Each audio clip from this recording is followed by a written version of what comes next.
ధర్మం దారి తప్పి అధర్మం పేట్రేగిపోయినప్పుడు, న్యాయం గురితప్పి అన్యాయం రాజ్యమేలేటప్పుడు ప్రజలకు కర్తవ్య బోధ చేసి మంచి దారిలో నడిపించేందుకు, దుర్మార్గాలపై యుద్ధం చేయించేందుకు భగవాన్ శ్రీకృష్ణుడు ప్రత్యక్షమవుతూనే ఉంటాడు. ధర్మ సంస్థాపనార్థం కోసం సంభవామి యుగే యుగే అని కురుక్షేత్ర మహాసంగ్రామ సమయాన అర్జునుడికి కర్తవ్య బోధ చేసేటప్పుడు కృష్ణుడే భరోసా ఇచ్చాడు. ద్వాపర యుగం నుంచి నేటి కలియుగం వరకు కృష్ణుడు చూపించిన మార్గాలే అందరికీ దారులు చూపిస్తున్నాయి. సకల కార్యకలాపాల నిర్వహణలో కృష్ణతత్వమే మనల్ని ముందుకు నడిపిస్తోంది. ధర్మం ఎంత నెమ్మదిగా ముందుకెళ్లినా అదే శాశ్వతమన్నది కృష్ణతత్వం. దీనిపైనే ఇవాల్టి మ్యాగజైన్ స్టోరీ. కృష్ణ అన్న పేరు పరమ పవిత్రమైంది, అతి విశిష్టమైనది. కృష్ణ అన్న పదంలోని కకారం బ్రహ్మవాచకం, రుకారం విష్ణువాచకం, షకారం శివవాచకం, నకారం ధర్మవాచకం. ఆ పేరులో సకల దేవతలు నిక్షిప్తమై ఉన్నారు.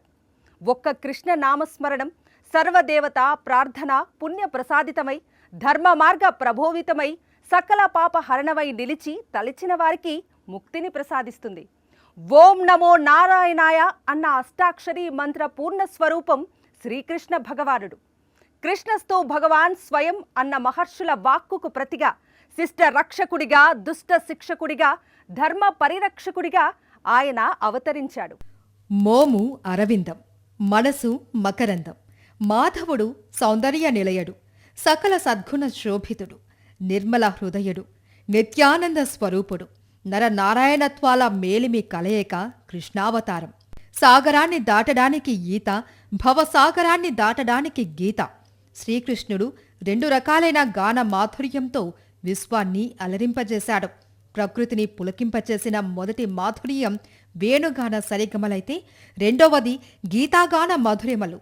భక్తజన కోటికి మోక్ష మార్గాన్ని ప్రసాదించడానికి మాత్రమే కృష్ణ పరమాత్మ పరిమితం కాలేదు. జీవితంతో ఎలా పోరాడాలో నేర్పించాడు. మాటల నుంచి వ్యూహాల దాకా వేటిని ఎప్పుడు ఎలా వాడాలో నేర్పిన స్ట్రాటజిస్ట్. బంధువులు మిత్రుల నుంచి శత్రువుల దాకా ఎవరితో ఎలా మెలగాలో నేర్పిన వ్యూహకర్త. కత్తి పట్టకుండానే యుద్ధం ఎలా చెయ్యాలో నేర్పించిన వీరుడు.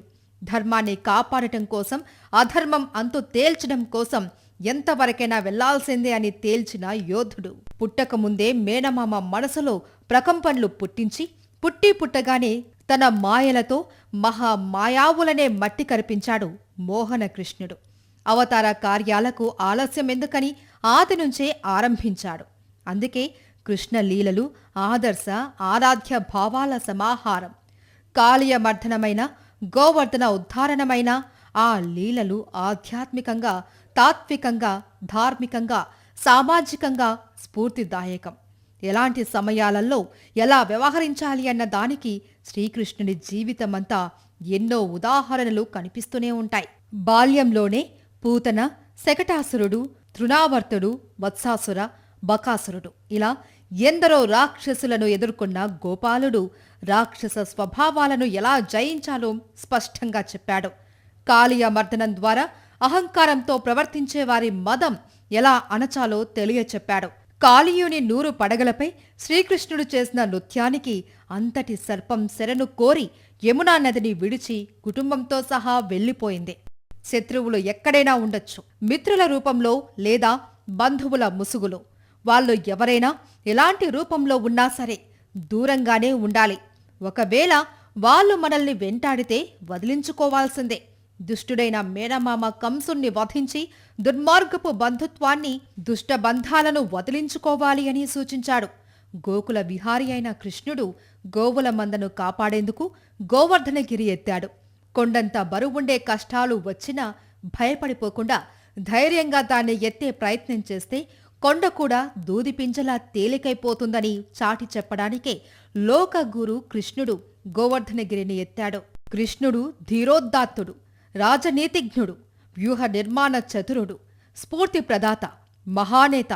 ఆయన అవతరించే సమయానికి లోకంలో పరిస్థితులు విషమంగా ఉన్నాయి. కంస, జరాసంధ, కాలయవన, నరక, శిశుపాల, దుర్యోధనాది స్వార్థపరుల చేతుల్లో అధికారం, సంపద ఖైదీలయ్యాయి.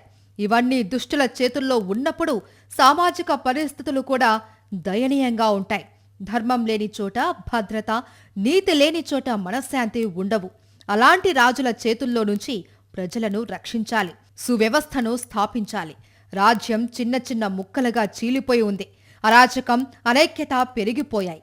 ఆ దుస్థితిని, క్లిష్టతను పారదోలేందుకు కేంద్ర రాజ్య వ్యవస్థను ఊహించిన, నిర్దేశించిన అద్భుత రాజనీతిజ్ఞుడు శ్రీకృష్ణుడు. ధర్మం తప్పిన రాజులందరినీ స్వయంగానో పాండవుల చేతనో తుదిముట్టించాడు. తాను రాజ్యాధికారం కోరుకోకుండా ధార్మిక, చింతనాశీలులను పాలకులుగా ఎంచి రూపొందించి సుపరిపాలనా కేంద్ర వ్యవస్థను నిర్మించాడు. ధర్మజుని నాయకునిగా తీర్చిదిద్దిన నాయక నిర్ణేత శ్రీకృష్ణుడు. ఎత్ర యోగీశ్వర కృష్ణ తత్ర పార్థో ధనుర్ధర తత్ర శ్రీ విజయోభూతి ధ్రువానీతిర్మతిర్మమ. ఇది శ్రీకృష్ణ పరమాత్మ యొక్క చెప్పినటువంటి చరమ శ్లోకం. ఆయన అంతా చెప్పేసిన తర్వాత 700 శ్లోకాలు చెప్పిన తర్వాత గీతలో ఏమంటున్నాడంటే, ఎక్కడైతే కృష్ణ పరమాత్మ ఉంటాడో, అంటే దైవీ సంపద ఉంటుందో, దైవిక గుణములు ఉంటాయో, అటువంటి చోట విజయం అనేటువంటిది తప్పనిసరిగా మనకి కలుగుతుంది అని మనకి ఢంకాపదంగా చెప్తున్నారన్నమాట. ద్వాపర యుగం కావచ్చు, కలియుగం కావచ్చు, అధర్మం ఎంత బలంగా ఉన్నా అది తాత్కాలికమే. ధర్మం ఎంత నెమ్మదిగా ముందుకెళ్లినా అది శాశ్వతం. కృష్ణతత్వం అదే. కాని ఈ సత్యాన్ని మర్చిపోయి అధికార మదంతో నాడు దుర్యోధనుడు ఎలా వ్యవహరించాడో నేడు కలియుగంలోనూ అరాచక శక్తులు అలానే పేట్రేగిపోతున్నాయి. ప్రజల ఉసురు పోసుకుంటూ పైశాచిక ఆనందం పొందుతున్నాయి. అధర్మం ఎన్ని అరాచకాలు చేసినా చివరకు నిలిచేది, గెలిచేది ధర్మమే అని నాడు శ్రీకృష్ణుడు చాటి చెప్పాడు. ధర్మం పక్షం వహించినప్పుడే దైవం అండగా నిలుస్తుంది అని కురుక్షేత్రం సాక్షిగా ప్రపంచానికి చాటాడు. జగాలన్నీ ఒక ఎత్తు, కృష్ణుడొక్కడు ఒక ఎత్తు. అతని ముందు ఎన్నున్నా ఏవున్నా దుర్బలాలే. సత్యము, ధర్మము స్థిరంగా ఉన్న చోట కృష్ణుడు ఉంటాడు. అక్కడే జయమూ ఉంటుంది. సత్యము, ధర్మము నశించిన చోటికి కృష్ణుడొస్తాడు. అధర్మం అంతు చూసి ధర్మాన్ని నిలబెట్టి వెళతాడు. అధర్మం ఎంత బలంగా ఉన్నా సరే అది తాత్కాలికమే.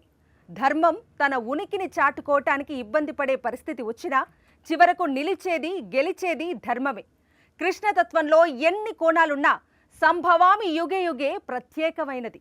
సాధుజన రక్షణ, దుష్టజన శిక్షణ, ధర్మ సంస్థాపన కోసం మళ్లీ మళ్లీ అవతరిస్తానని స్వయంగా ప్రకటించిన వారు శ్రీకృష్ణ భగవానుడు. కృష్ణతత్వం ఒక యుగానికి పరిమితమైంది కాదు, ఒక కాలంలో మాత్రమే ఇమిడేది కాదు. మానవాళి మనుగడ ఉన్నంత వరకు వారి జీవితానికి రక్షణగా, అండగా, మార్గదర్శిగా నిలుస్తూనే ఉంటుంది కృష్ణతత్వం. అందుకే ప్రపంచవ్యాప్తంగా కృష్ణతత్వాన్ని అర్థం చేసుకోవాలి అని ప్రయత్నించే వాళ్ళు, కృష్ణ భగవానుణ్ణి ఆరాధించే వాళ్ళు విపరీతంగా పెరుగుతున్నారు. మతాలకు అతీతంగా హరే రామ హరే కృష్ణ అంటూ తరించిపోతున్న వాళ్ళు ప్రతి దేశంలోనూ కనిపిస్తారు. ఇస్కాన్ దేవాలయాలే ప్రపంచవ్యాప్తంగా 1000కి పైగా ఉన్నాయి. నేడు మీరు ఏ దేశానికి వెళ్ళినా కూడా చక్కగా నామ సంకీర్తన చేసే భక్తులను చూస్తున్నాం. -20 degrees ఉన్న చోట కూడా మనం ఉదయం బ్రహ్మతో నిద్రలేవాలంటే ఆలోచిస్తాం. కానీ ఈ భక్తులు అక్కడ కూడా స్నానం చేసి 4:30 బోధన యొక్క హారతి కార్యక్రమంలో పాల్గొని ఆ తర్వాత నామ సంగీత కార్యక్రమంలో వెళ్తూ భగవద్గీత బోధ గ్రంథాలను వితరణ చేస్తున్నారంటే ఎంత స్ఫూర్తినిచ్చారో ఒక్క ముదుసలి ఆచార్యులు అంటే శరీరానికి కానీ చూడొచ్చు అంత స్ఫూర్తినిచ్చారు. ఎంతో దిగజారిన సంస్కృతి గల వాళ్ళకి ఉత్తమ సంస్కారాన్ని అభ్యుదయంగా చేశారు. అది ఆధ్యాత్మిక స్ఫూర్తి అన్నమాట.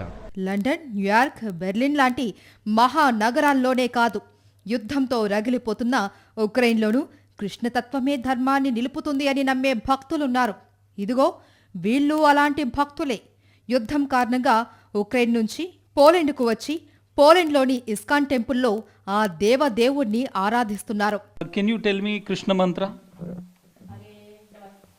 Hare Krishna Hare Rama Hare Rama Hare Rama Rama Rama Hare Hare Hare Krishna Krishna Krishna Krishna Hare Hare Hare Rama Hare Rama Rama Rama Hare Hare. We pray basically just for Krishna, just for loving Krishna. And that's all will be benefit for everyone jivas, microbe, lion, man, and полубог как будет, and demigod also. Can you Hare Krishna mantra is творит чудеса как бы. Hare Krishna, Krishna Krishna, Hare Hare, Hare Rama, Rama Rama, Hare Hare. It's very big mantra, very beautiful and great mantra. శ్రీకృష్ణుడు లీలామానుష రూపుడు. మానవుడిగా దైవంగా మార్చి మార్చి తన వైభవాన్ని ప్రదర్శించాడు. శాంత, దాస్య, వాత్సల్య, సఖ్య, మధుర భావాలను భక్తులు భగవంతుణ్ణి చేరుకునే సులభ మార్గాలుగా భావించాలి. వాటిని స్వయంగా శ్రీకృష్ణుడి జీవితంలో కూడా మనం చూడొచ్చు. ఎంత ఉద్రిక్త పరిస్థితుల్లో అయినా నందనందనుడు శాంతంగా వ్యవహరించాడు. ఉదాహరణకు శిశుపాలుడినే తీసుకుంటే శిశుపాలుడు నిండు సభలో అవమానపరిచి అనరాని మాటలు అంటున్నా ప్రతిఘటించలేదు, ఉద్రేకపడలేదు. భీష్మాదులు శిశుపాలుణ్ణి హెచ్చరిస్తున్నా తాను మాత్రం పౌరుషానికి పోలేదు. ఇచ్చిన మాట ప్రకారం 100 తప్పులను శాంతంగానే కాచాడు. ఆ అవకాశాలను శిశుపాలుడు పట్టించుకోలేదు. 100 తప్పులు ముగిశాక జరిగింది దుష్ట శిక్షణే. భగవద్గీత ఆవిర్భావం కూడా ఈ యుగావసరమే. అడవిలో ముక్కు మూసుకొని కూర్చున్న సర్వసంగ పరిత్యాగి తన శిష్యులకు ఏకాంతంగా నూరిపోసిన ధర్మోపదేశం కాదిది. 18 అక్షౌహిణుల మహాసైన్యం యుద్ధరంగంలో మోహరించి కయ్యానికి కాలు దువ్వుతున్న ఉత్కంఠ స్థితి. తాత్కాలిక నిర్వేదానికి గురై ధర్మ సంకటంలో పడిన మహాయోధుణ్ణి కార్మోన్ముఖుణ్ణి చేసేందుకు ప్రవచించిన ఉపదేశం. ఈ లోకానికంతటికీ వర్తించే ధీరవచనం. గీతాచార్యుడిగా శ్రీకృష్ణుడి వ్యక్తిత్వం శిఖర సమానమైంది. ఆయుధాన్ని పట్టనని ప్రకటించిన శ్రీకృష్ణుడు భీమార్జునులను ఆయుధాలుగా మలుచుకొని కురుక్షేత్ర మహాసంగ్రామాన్ని సాగించాడు. యుద్ధాన్ని క్రతువు అన్నాడు పరమాత్మ. క్రతువు అంటే యజ్ఞం. నా మమ అనుకోవడం యజ్ఞంలో ప్రధానాంశం. నాది కాదు అని ఆ మాటకు అర్థం. ఏం చేసినా ఏం పొందినా నా మమ అనే భావనతో ఉండటం యోగి లక్షణం. అహంకార మమకారాలను ఆహుతి చేసే మహోన్నత పరిణత త్యాగశీలతనే కృష్ణుడు కర్మయోగం పేరిట అర్జునుడికి బోధించాడు. అది ఎప్పటికీ సర్వమానవాళికి అనుసరణీయం. ట్రబుల్ షూటర్ రాజకీయ పదజాలంలో ఎక్కువగా ఇలాంటి పదం వినిపిస్తుంది. అసలు ట్రబుల్ షూటింగ్ అంటే ఏంటి? ట్రబుల్ షూటర్గా ఎలా వ్యవహరించాలి అన్నది శ్రీకృష్ణుడి జీవితాన్ని గమనిస్తే అర్థమవుతుంది. కామ, క్రోధ, లోభ, మోహ, మదమాత్సర్యాలు అనే 6 శత్రువులను ఎలా అధిగమించాలో కృష్ణతత్వాన్ని అధ్యయనం చేస్తే తెలిసిపోతుంది. భక్తులు, యోగులు, ఆత్మజ్ఞానులు, ఔత్సాహిక మేనేజ్మెంట్ ఉద్యోగులు, పెద్ద పెద్ద కంపెనీల్లో ఆరితేరిన సీఈఓలు అందరికీ కావాల్సినవి ఆయన దగ్గర ఉన్నాయి. గ్రహించాల్సింది మనమే. బాలుడిగా చీరలు దోచినా, భగవద్గీతాచార్యుడిగా చింతలు తీర్చినా అంతా కృష్ణమాయ. ఆయుధం ధరించకుండా కురుక్షేత్ర మహా సంగ్రామాన్ని నడిపించిన కథానాయకుని మించిన మేనేజ్మెంట్ గురు ఎవరుంటారు? తలుచుకుంటే శ్రీకృష్ణుడు సుదర్శన చక్ర ప్రయోగంతో అసలు యుద్ధమే అవసరం లేకుండా కౌరవులను అంతమొందించి ఉండేవాడు. కాని అలా ఎందుకు చెయ్యలేదు? ఎందుకంటే ఎవరి యుద్ధం వారు చేసుకోవాలి, ఎవరి సమస్యలు వారే పరిష్కరించుకోవాలి. ఈ పాఠాన్నే పాండవులకు నేర్పి వారి ద్వారా సకల జనులకు అర్థమయ్యేలా చెయ్యాలనుకున్నాడు. కాబట్టే కృష్ణుడు ఆయుధం ధరించలేదు. మనకి పరీక్ష రాస్తాం, పరీక్ష పాస్ అయిపోయి అనుకుంటాం. ఒక్కొక్కసారి ఫెయిల్ అవ్వచ్చు, లేదా తక్కువ మార్కులు రావచ్చు, లేదా ఉద్యోగంలో ఇంటర్వ్యూలో పాస్ కాకపోవచ్చు. కానీ ఏ విషయానికి కూడా ఉట్టి కొట్టడమే సంప్రదాయం ఎందుకు పెట్టారంటే, ఒకటి జీవితంలో జయము అపజయము, తర్వాత సుఖము దుఃఖము, ఇలా జంట ఏవైతే ఉన్నాయో ఇవన్నీ కూడా సర్వసాధారణమైనటువంటివి. ఈ రెండిటిని సమానంగా తీసుకున్నవాడే స్థితప్రజ్ఞుడు అంటాం. కష్టతత్వం అర్థం చేసుకుంటే ఇంకా ఆటోమేటిక్గా మనకి జయం వచ్చినా ఉప్పొంగిపోం, పరాజయం వచ్చినా మనం కురింగిపోం. ఈ రెండు ఉంటే యువతకి చక్కటి మార్గదర్శనం కలుగుతుంది. కురు పాండవుల మధ్య రాయబారిగా వ్యవహరించిన కృష్ణుడు మురళిని తీసుకుని వెళ్లాడే కాని ఆయుధాలు తీసుకుపోలేదు. యుద్ధం అనివార్యమైనప్పుడు కృష్ణుని తమ అమ్ముల పొదిలో చేర్చుకునేందుకు కురు పాండవుల మధ్య పోటీ వచ్చినప్పుడు నేను ఆయుధం ధరించను, కేవలం రథసారథ్యం మాత్రమే వహిస్తానన్నాడు కృష్ణుడు. కృష్ణుడి విలువను అర్థం చేసుకోలేని కౌరవులు కృష్ణుడి వద్ద ఉండే సైనిక బలగాలను అడిగారు. పాండవులు మాత్రం ఆయుధం ధరించకపోయినా నువ్వే మాకు కావాలి అన్నారు. ఎందుకంటే కృష్ణుడు మన దగ్గర ఉంటే చాలు. ఏం చెయ్యాలో, ఏం చెయ్యకూడదో, ఎటు పోవాలో, ఎటు చూడాలో, ఎవరిని ఆదుకోవాలో, ఎవరితో పోరాడాలో అన్నీ కృష్ణుడే చూసుకుంటాడని పాండవులకు తెలుసు. పాండవుల సైన్యం కంటే కౌరవుల సైన్యం చాలా పెద్దది. అయినా విజయం పాండవులనే వరించింది. దీనికి కారణం కృష్ణుడు అమలు చేసిన సమర్థవంతమైన వ్యూహాలు, ఎత్తుగడలు. కేవలం వ్యూహాలు రచించడం మాత్రమే కాదు, వాటిని అమలు చేయడంలో కూడా ఎంతో నేర్పరితనం ఉండాలని కురుక్షేత్రం సాక్షిగా రుజువు చేశాడు కృష్ణ పరమాత్మ. మనం చేసే పని మీదనే దృష్టి సారించాలి తప్ప ఇతరత్రా అంశాలపై మనసు పోకూడదంటాడు కృష్ణుడు. అర్జునుడికి ఇదే పాఠాన్ని నేర్పాడు. ఈ పాఠాన్ని నేడు ప్రపంచమంతా అందిపుచ్చుకుంది. ఇదే ఇప్పుడు సక్సెస్ మంత్రంగా చలామణి అవుతోంది. జీవించడం ఎలాగో నేర్పాడు. జీవితంలో వచ్చే బాధలను, కష్ట నష్టాలను ఎలా ఎదుర్కోవాలో నేర్పాడు. మోయలేని బరువులను తేలిక చేయడం ఎలాగో నేర్పాడు. ఇవన్నీ కూడా క్లాస్ రూంలో కూర్చుని నేర్పలేదు, తన చర్యల ద్వారా నేర్చుకునేలా చేశాడు. ఎవ్వరినీ నొప్పించక అనుకున్నది ఎలా సాధించాలన్నది కూడా అనేక సందర్భాల్లో చేసి చూపించాడు శ్రీకృష్ణుడు. సకల వ్యూహాలకు కృష్ణుడే గురువు. అందుకే ఆ గురువు ఒక్కడుంటే చాలనుకున్నారు కాబట్టే పాండవులు కృష్ణుని తమ పక్షాన ఉంచుకుని కురుక్షేత్ర సంగ్రామంలో విజయం సాధించారు. కృష్ణుడు ఈ లోకానికి చెప్పదలుచుకున్న సూత్రాలన్నింటినీ భగవద్గీత రూపంలో అర్జునుడికి చెప్పాడు. కురుక్షేత్ర సంగ్రామం సమయం నుండి ఇప్పటిదాకా 1000 సంవత్సరాలుగా కృష్ణతత్వం కొనసాగుతూనే ఉంది. మరో 1,00,000 సంవత్సరాలు గడిచినా కృష్ణతత్వం శాశ్వతంగా సాగుతూనే ఉంటుందని ఆధ్యాత్మికవేత్తలు తేల్చి చెబుతున్నారు. ఇది వాళ్ళ మ్యాగజైన్ స్టోరీ. మరో ఇంట్రెస్టింగ్ టాపిక్తో మళ్ళీ కలుద్దాం. Until then stay tune to Sakshi.